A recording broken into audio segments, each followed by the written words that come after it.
విజయనగరం జిల్లా మెంటాడ మండలం గుర్ల తమ్మిరాజుపేట గ్రామంలో శనివారం బాబు షూరిటీ భవిష్యత్తు గ్యారెంటీ కార్యక్రమం జరిగింది. గుర్ల తమ్మిరాజుపేటలో మండల పార్టీ అధ్యక్షులు చలమూరు వెంకట్రావు ఆధ్వర్యంలో ఎస్టీలు, యాదవులు 200 మంది పార్టీలో చేరారు. వారికి సంధ్యారాణి కండవాలు వేసి పార్టీలోకి ఆహ్వానించారు.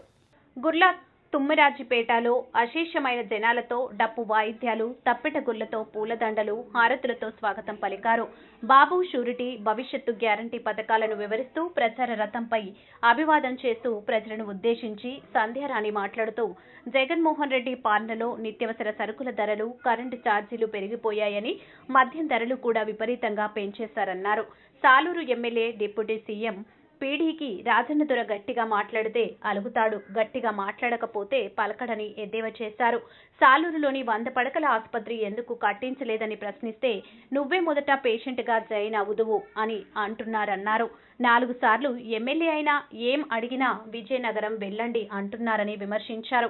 ఈ కార్యక్రమంలో తెలుగుదేశం పార్టీ మండల అధ్యక్షులు చలమూరి వెంకట్రావు, సీనియర్ నాయకులు గెద్దె అన్నవరం, గెర్లె ముసలినాయుడు, రెడ్డి ఆదినారాయణ, ఎంపీటీసీలు రెడ్డి ఎర్రినాయుడు, సిద్దల లక్ష్మి, సిరిపురుపు గురునాయుడు తదితరులు పాల్గొన్నారు.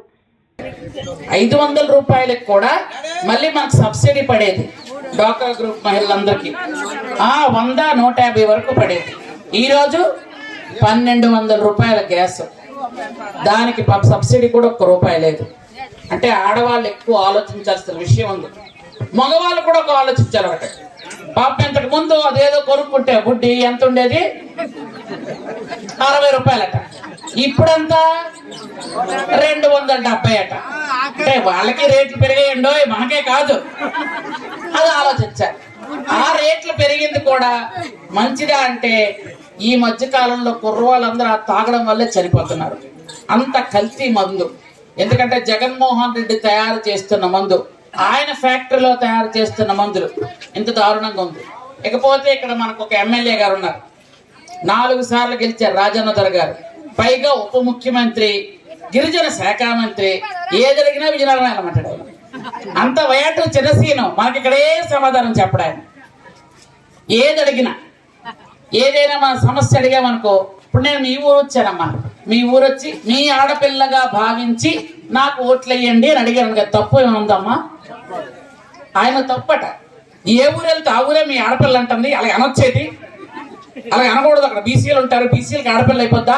ఎస్సీలు ఉంటారు, ఎస్సీలకి ఆడపిల్ల అయిపోద్దా? ఇప్పుడు గిరిజన పిల్ల కాబట్టి గిరిజనులకే అనాలి, మిగిలినకి అనకూడదట. అంటే ఎంత తెలివైన ఎమ్మెల్యే ఆలోచించండి. ఒక ఆడపిల్ల వెళ్ళి అమ్మ మీ ఆడపిల్లగా భావించి ఓటేయండి అమ్మ అంటే తప్పట.